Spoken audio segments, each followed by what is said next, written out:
Plugados e plugadas, no programa de hoje convido você para falar sobre HIV/AIDS. Uma conversa franca e aberta sobre esse tema com a infectologista doutora Ana Carolina Gomes.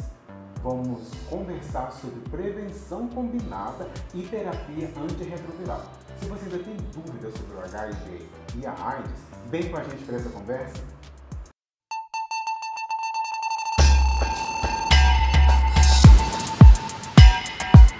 Olá, doutora, tudo bem?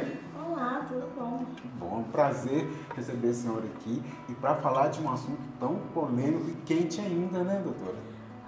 O prazer é meu estar aqui e é um assunto muito atual, né? Apesar de já estar aí nessa luta há algumas décadas, né? A gente ainda vê com frequência em todos os lugares de atuação. E a gente, para começar esse assunto, queria trazer essa pergunta, que eu abro o programa falando sobre HIV e AIDS, né?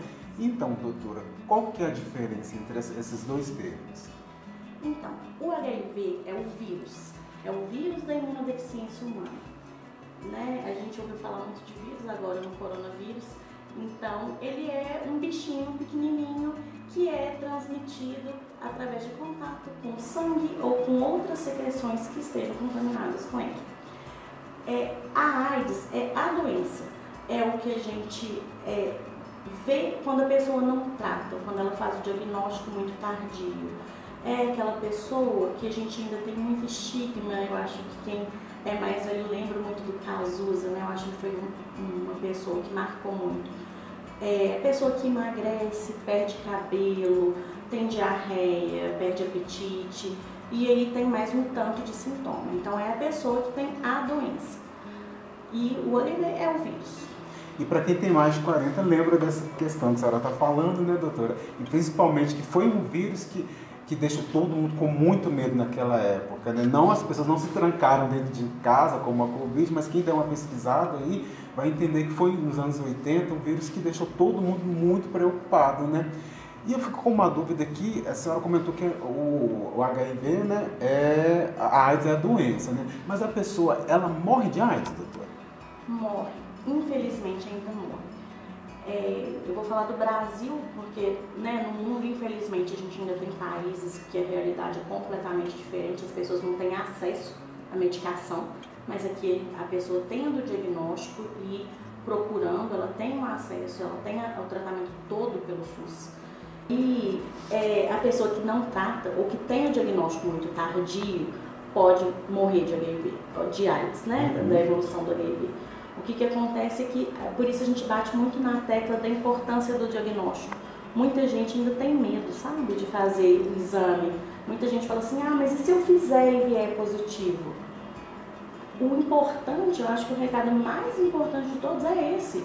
Se você vier positivo no início da infecção, você pode nunca desenvolver a doença. A gente vai controlar o vírus, você vai tomar a medicação, né, e você vai conviver com aquele vírus. Ele vai fazer parte da sua vida, porque você vai tomar o medicamento diariamente, mas não tem chance de virar doença, sabe? Essa é a tecla, eu acho, mais importante que a gente tem batido hoje. Então vamos aproveitar e falar de sintomas, doutor. Quais são esses sintomas que podem aparecer? Então, isso é uma coisa muito importante também, porque a grande maioria das pessoas que têm o vírus, elas são assintomáticas e elas podem ficar assintomáticas durante 10 anos. Eles podem ter o vírus 10 anos e não ter nada. Algumas pessoas têm uma síndrome quando elas adquirem o vírus, então ali a gente chama de síndrome retroviral aguda. E aí como que vai ser? Ela vai ter um sintoma parecido com gripe ou então parecido com mononucleose. Eu não sei se vocês sabem, mas a mononucleose é a doença do beijo, né? Que dá uns linfonodos, né? Dá aquelas ínguas no pescoço, atrás da orelha, na frente do pescoço, às vezes pode acometer outras partes do corpo. Um desconforto, um mal-estar, uma dor no corpo, mas que com 3, 4 dias, 5 dias melhora e pronto. E é isso. Algumas pessoas têm esses sintomas iniciais e depois o vírus fica lá quietinho. Não é que ele não está fazendo nada, ele está multiplicando e está brigando com o sistema imune. Então eles estão num cabo de guerra ali, mas durante até 10 anos fica no empate, o vírus com o corpo. E se a pessoa era uma pessoa rígida e saudável, que geralmente acontece, porque acontece mais com jovem, né, pelos tudo que a gente ainda vai falar, fica nesse embate.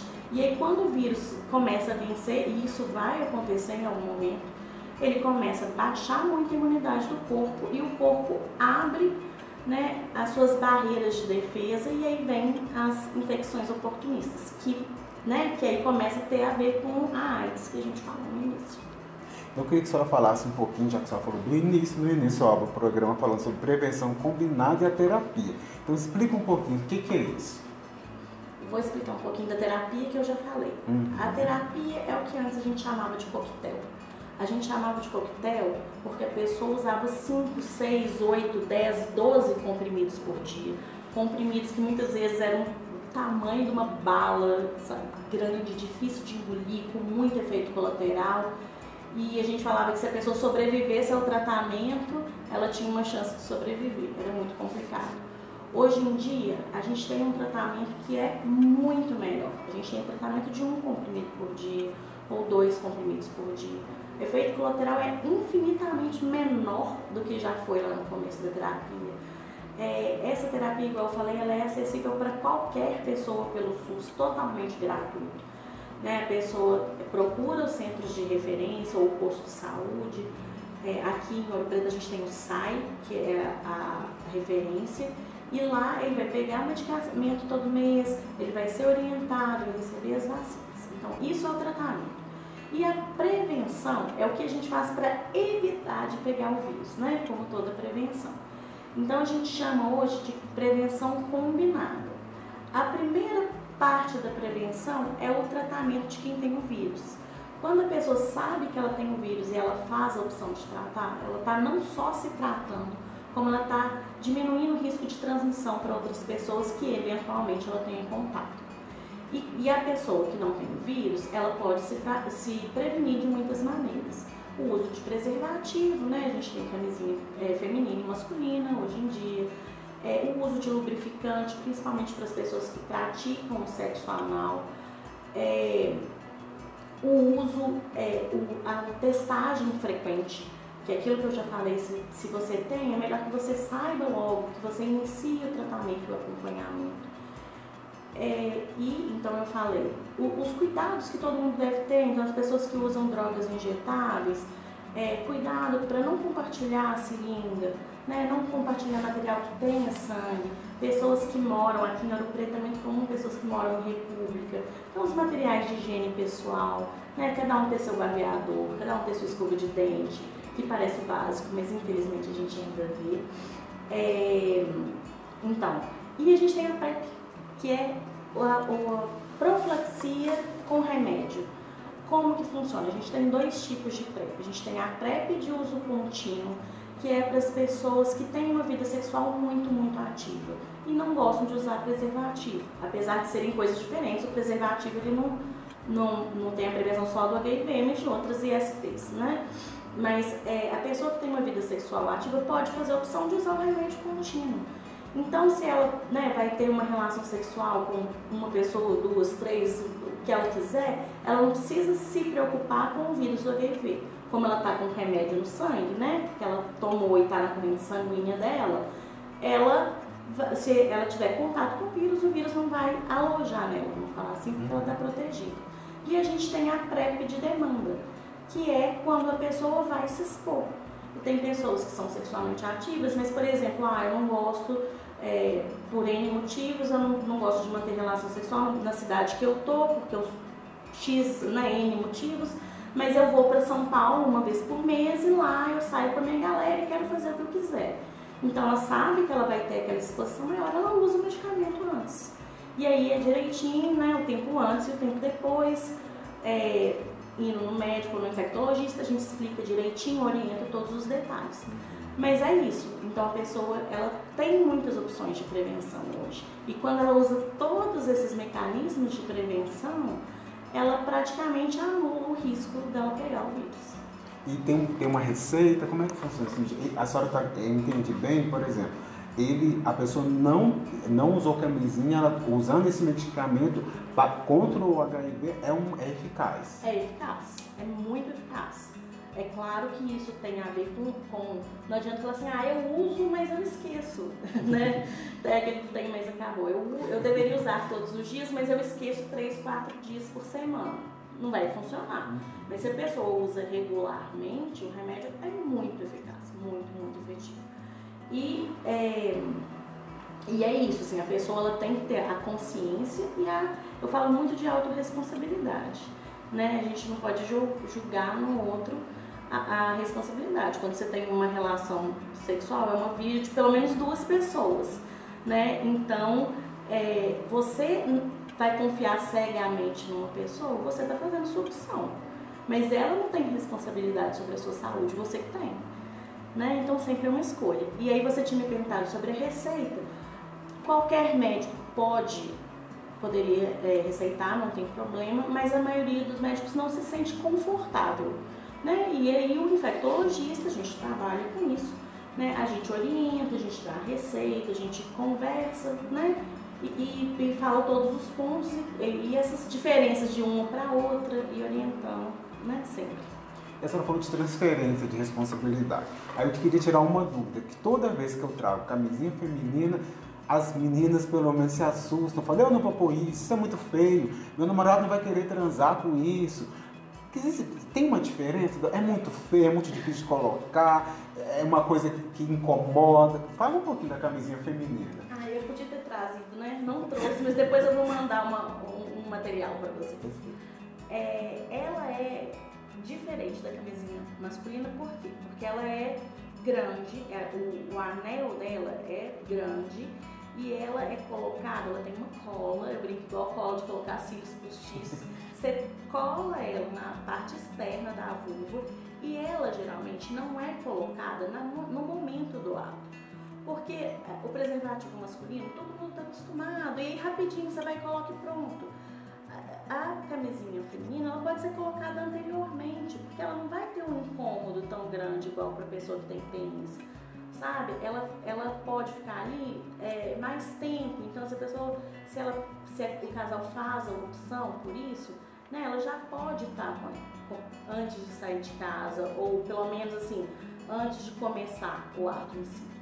Então, assusta, porque a gente não está acostumado a usar.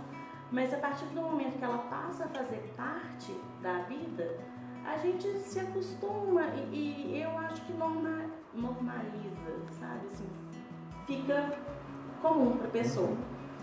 É muito interessante, né? Todas as meninas que eu falo, não, muito feio. Vou ficar com esse trem pendurado, não. Vou deixar pro rapaz colocar a camisinha. E ela não fica pendurada, ela fica interna.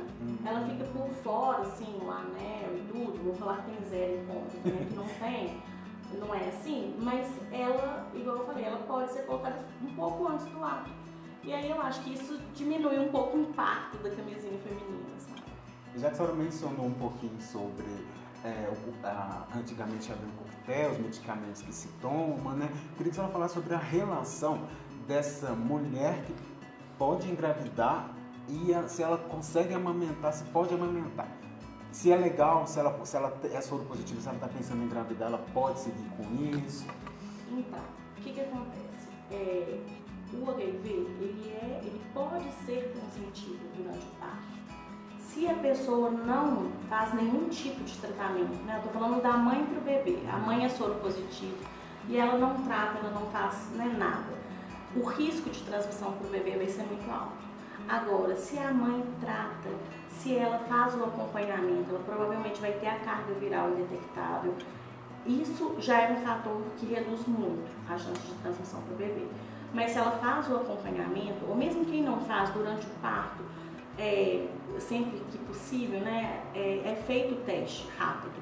Então, se detecta que a mãe é positiva, faz o parto cesariano, porque ele é mais controlado, é mais fácil de clampar o cordão, de diminuir o risco do contato do bebê, do sangue da mãe com o bebê. Então, quando se tem esse planejamento, a mãe faz o acompanhamento, o risco da transmissão é muito pequeno. Esse risco de transmissão ele caiu 69% desde o início da transmissão desde o início não, desde 2004, se eu não me engano, para cá, sabe? A gente conseguiu diminuir muito e hoje em dia já se fala muito em zerar o risco, sabe? Através de várias medidas. E a amamentação é uma coisa que, infelizmente, muita gente sente não pode acontecer, porque o vírus ele pode transmitir através do leite. E hoje em dia, ainda mesmo com carga viral indetectável, a gente não libera a amamentação. Então, quando o bebê não amamenta e a mãe tem um parto, o pré-natal direitinho, o parto acompanhado, o risco para o bebê é muito pequeno. E isso facilita com que casais, tanto soro concordantes, né, quando os dois têm o vírus, ou quando são soros de corpo discordantes, um tem o vírus e o outro não, fica muito mais seguro para a mãe e para o bebê. A senhora falou de teste. Esse teste, por exemplo, é possível fazer em farmácia? É seguro? Eu preciso fazer no médico? Como é que funciona o teste para saber, doutora? Então, eu tenho até recebido muita pergunta sobre isso nas redes sociais, de pessoas que tiveram um relacionamento de risco, né, uma exposição sexual de risco, né, um sexo sem camisinha com uma pessoa que ela não conhece e depois ficam enlouquecidas. Hoje em dia os testes são muito seguros, cada vez eles são mais seguros e mais eficazes. Isso significa que a gente pode confiar mais no teste. Então, a gente tem vários tipos. O teste que a gente faz no laboratório, né, vamos falar, eu fui no médico e fazer um check-up e eu, particularmente, que sou infectologista, no meu check-up eu peço exame, desde que a pessoa concorde, para todo mundo que vai no meu consultório e que é sexualmente ativo. E aí, esse exame que faz no laboratório, ele é um exame que detecta o anticorpo, né, do anti-HIV e ele já detecta com um período de tempo muito curto da exposição. Então, às vezes, menos de 2 semanas, ele já tem já detecta o anticorpo. E a gente tem os testes rápidos, que são usados em algumas situações. Por exemplo, tive uma relação sexual desprotegida, não usava PrEP, não fiz nada, o que eu faço? Vai, né, vou falar do nosso fluxo, vai numa UPA, na UPA daqui, vai chegar lá, vai ser avaliado pelo médico, vai conversar, explicar que você teve relação, o médico vai te passar uma medicação, que aí não é a PrEP, é a PEP, é a pós-exposição. Você vai tomar você vai fazer o exame na hora, e aí você vai fazer o teste rápido, e aí se for negativo, né, você vai vai usar o medicamento por 28 dias, e depois desses 28 dias você vai continuar o acompanhamento, vai fazer um novo exame. Se o seu segundo exame com 28 dias veio negativo, você pode ficar tranquilo que hoje em dia não tem mais risco. Sabe assim, o exame é muito bom. E existe ainda o teste da farmácia, que é o teste de, poxa, eu quero fazer, mas não queria que ninguém soubesse, não quero lugar. Vai lá, compra o teste da farmácia e faz. Ele é super autoexplicativo, ele é muito confiável também. E aí ficou na dúvida, não soube interpretar, procura um médico, procura um enfermeiro do seu posto, vai lá no SAI, mas a gente tem muito jeito de descobrir se a pessoa é ou não portadora do vírus. E hoje em dia não justifica mais, na minha cabeça, pelo menos, a pessoa ser sexualmente ativa e nunca ter testado. Mas infelizmente a gente ainda vê muito. Então, já que a gente está falando essa questão de testagem, sobre população, eu queria que a senhora falasse. Existe uma população-chave? Quem é? Para a gente poder se atentar ou não tem mais isso. Então, hoje em dia a gente fala de população-chave mesmo. O que é a população-chave? É a população que tem uma incidência maior do HIV em relação a outra população. Como assim? Vou explicar.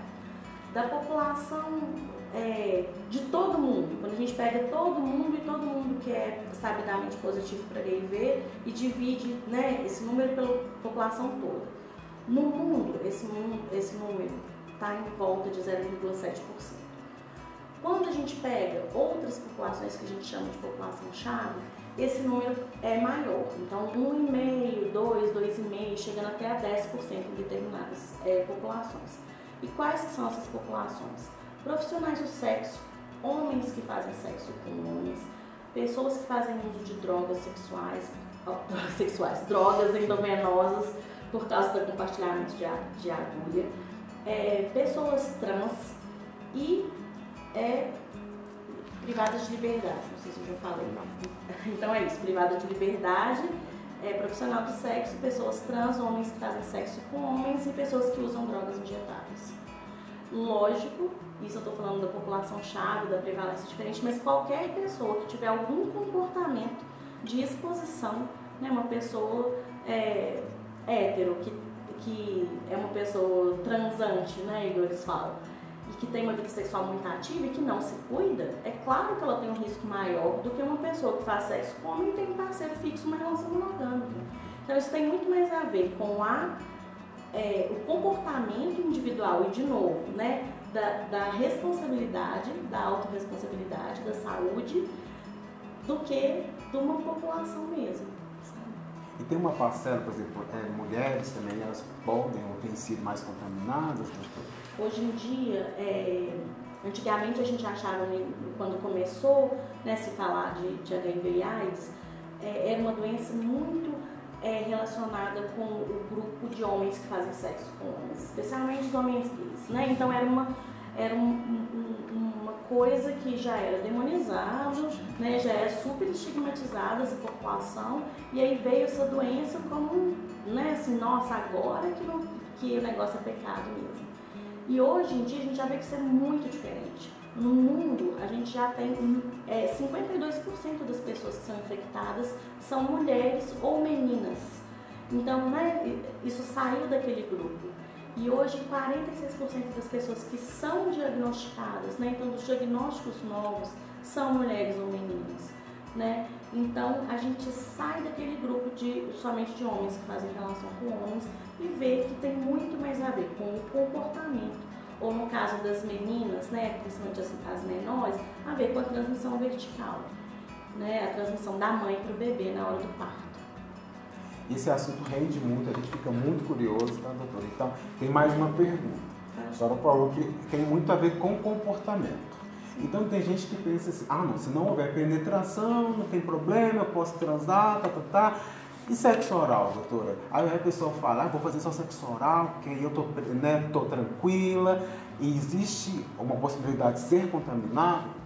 Existe. Eu brinco que se sexo oral não fosse risco, não ia existir camisinha de sabor, só para começar, né? Então, assim, não é só por isso, lógico, mas a carga viral, a quantidade de vírus que tem no sêmen, ela pode ser menor do que a quantidade de vírus que tem no sangue.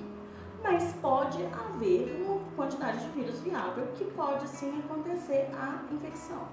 É muito difícil da gente determinar o percentual de risco em relação a outras maneiras de fazer sexo, porque dificilmente vai ter alguém que só vai fazer sexo oral. Mas é possível sim. E aí tem uma pergunta também que eu sempre recebo, né, nas redes sociais: engole ou não engole? Também, assim, isso tem a ver com se a pessoa tem a higiene bucal, né, em dia, se não tem ferida, se não tem cárie, se não tem, né, nenhuma lesão na garganta, se não tem nenhum problema. E aí a gente está falando especificamente do HIV e AIDS, mas isso vale para outras ISTs, né, para sífilis, para gonorreia, para outras coisas. Então, o ideal seria usar preservativo em todas as relações. E por isso que a gente fala de prevenção combinada, porque a gente sabe que tem coisa que é muito difícil mesmo. Então, usa outras maneiras de prevenção, né? A gente já falou aqui, então, isso é um dos motivos que é importante a gente falar também, né, sobre esse assunto. E falando sobre recursos para quem tem HIV, doutora, quais são esses recursos disponíveis hoje para apoiar essa pessoa?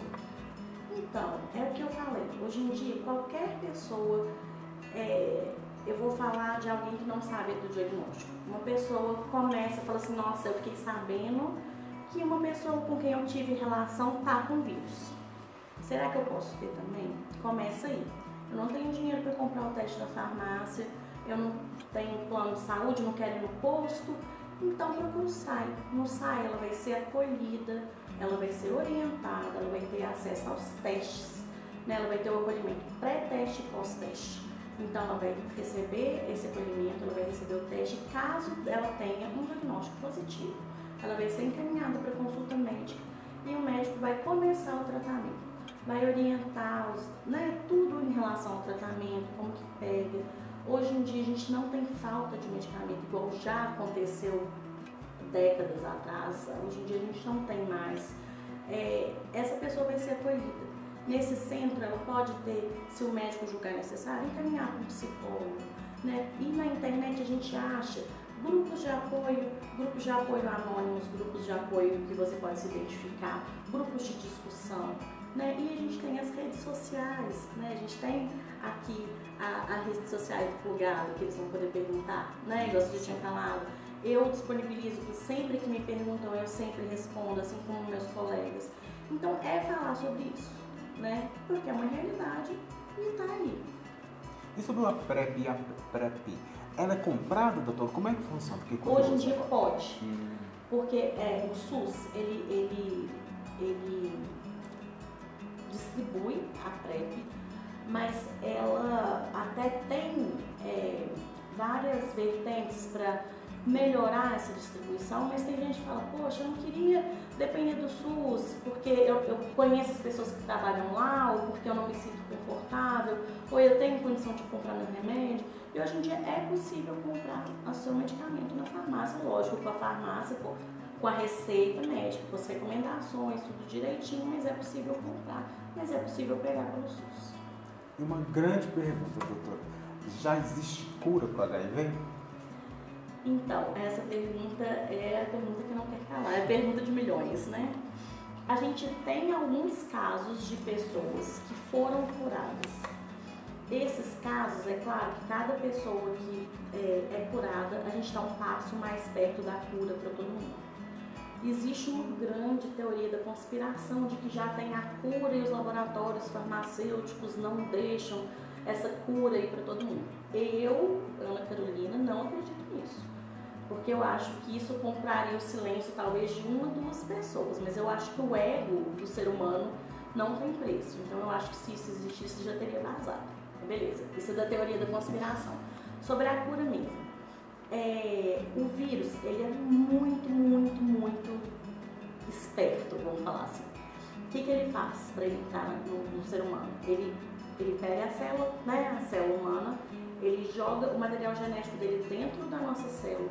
Esse material genético liga no nosso material genético e a célula do indivíduo passa a produzir o vírus, entendendo que aquilo faz parte da gente, produzindo como se fosse uma outra proteína do nosso corpo. E essas células que têm o DNA do vírus, elas vão para todos os lugares do corpo. E elas vão para lugares que ela fica muito bem guardada. Tipo dentro do sistema nervoso central, que é um lugar de difícil acesso. Dentro de órgãos linfonosos, dentro de medula óssea. Então lugares que o medicamento que mata o vírus, que circula no sangue periférico, não consegue acessar. Por isso, mesmo mantendo carga viral detectável com tratamento durante anos, se interromper o tratamento, o vírus volta a multiplicar. E a dificuldade da cura é essa, como que você tira essas células que estão guardadas num lugar, no cofre, num lugar mais bem guardado no nosso corpo para conseguir matar esse vírus. E o que a gente viu foi que algumas quimioterapias, alguns casos que a gente tem que fazer, tipo, deletar o sistema todo e reiniciar tudo, né, como um transplante de medula ou algumas quimioterapias, a gente conseguiu eliminar as células que tinham vírus. Igual eu falei, ainda não é acessível para todo mundo, porque o risco, a mortalidade é muito alta, o risco de alguma complicação. Então, mas são grandes passos para a gente ter a cura para todo mundo. E eu acredito de verdade que as pessoas que estão tendo os diagnósticos recentes, as pessoas, ainda muita gente jovem que já tem diagnóstico de 20 anos, mas que está super bem, vai ter acesso a essa cura. É difícil falar o tempo, mas eu acho que a Covid trouxe uma tecnologia, por se tratar, né, do coronavírus, era um vírus também, então eu acho que muita da tecnologia que foi usada para o corona vai ser aproveitada do conhecimento e eu acho que a gente está perto. Pelo que eu entendi, doutora, quem tem a carga viral não detectável não transmite. É isso. Aí vai ter uma vida relativamente normal. É isso. Né? É isso, que descobre no começo e faz o tratamento e toma o remédio diariamente, tem uma vida normal. Hoje em dia, eu tenho pacientes que são figuras públicas, eu atendo pessoas que são médicos, eu atendo pessoas que são promotores de justiça, advogado, professor. Você olha para a pessoa hoje, não é igual era antes. Você sabia que aquela pessoa tem uma cor de pele diferente, tem uma coisa que está mais magra. Não, hoje não tem jeito de saber, a gente só sabe se a gente testa. A pessoa tem uma vida praticamente normal, não é normal porque ela toma um comprimido por dia, vamos falar assim. Mas é uma infecção que a longo prazo traz menos efeito para uma pessoa do que, infelizmente, uma pessoa que tem um diabetes, por exemplo, né, que acaba precisando de uma insulina e mesmo fazendo tratamento tem risco de várias complicações ao longo dos anos. Eu tenho pessoa que eu acompanho que tem mais de 20 anos de doença e você olha para a pessoa e você não acredita que ela tem isso. Né, assim, porque a gente ainda tem aquele estigma e aquela figura na cabeça. E é isso, assim. Hoje em dia a gente já sabe que quem tem carga viral indetectável não transmite o vírus na relação sexual. Então, casal sorodiscordante, que um é positivo e um é negativo, podem ter relação normalmente, sem risco para a pessoa que não tem o vírus. Então, a senhora trouxe um exemplo super legal comparando a outra doença, né? Chamou a atenção para uma coisa que é tratável, né? Não é curável por enquanto, mas é tratável. Então eu queria que a senhora falasse de discriminação. Ainda existe muita discriminação com relação ao HIV/AIDS, doutora? Existe, começando, eu vou falar de uma coisa interna, mas às vezes as pessoas nem pensam. Mas muita gente que faz o diagnóstico e que chega no consultório fala: nossa, eu nunca imaginei que eu poderia pegar. Cara, mas você não tem uma vida sexual ativa, você não, né, cara, eu tô falando homem ou mulher, sim. Você não tem uma vida sexual ativa, você não, né, não tem relação sexual com tanta gente, você tá sujeito, só não tá sujeito quem não tem, né, quem não tem nenhum daquelas meios de transmissão, né, quem não tem relação sexual com ninguém, não usa droga injetável, beleza, não tem risco, mas o resto, né, a pessoa que tem uma vida sexual ativa, ela tem risco, ponto. Então, o primeiro preconceito é esse. Quando a pessoa tem um diagnóstico, ela fala: poxa vida, eu nunca imaginei. Então, tem muita gente que fica deprimida, tem muita gente que acha que a vida acabou, tem muita gente que se sente perdida. E tem a discriminação de fora, né? Assim, de, poxa, pra quem que eu vou contar? E aí, tem casos de pessoas que, infelizmente, falam assim: olha, eu contei pra uma pessoa da minha família, e essa pessoa, tipo, não apenas virou as costas pra mim, como contou pro resto da família, e agora minha família nem olha pra minha cara. Né? Tipo assim, os meus amigos, quando me veem na rua, atravessam de calçada. Né? Infelizmente a gente vê isso, mesmo a gente falando milhões de vezes que não pega através do aperto de mão, não pega através do abraço, não pega através do beijo.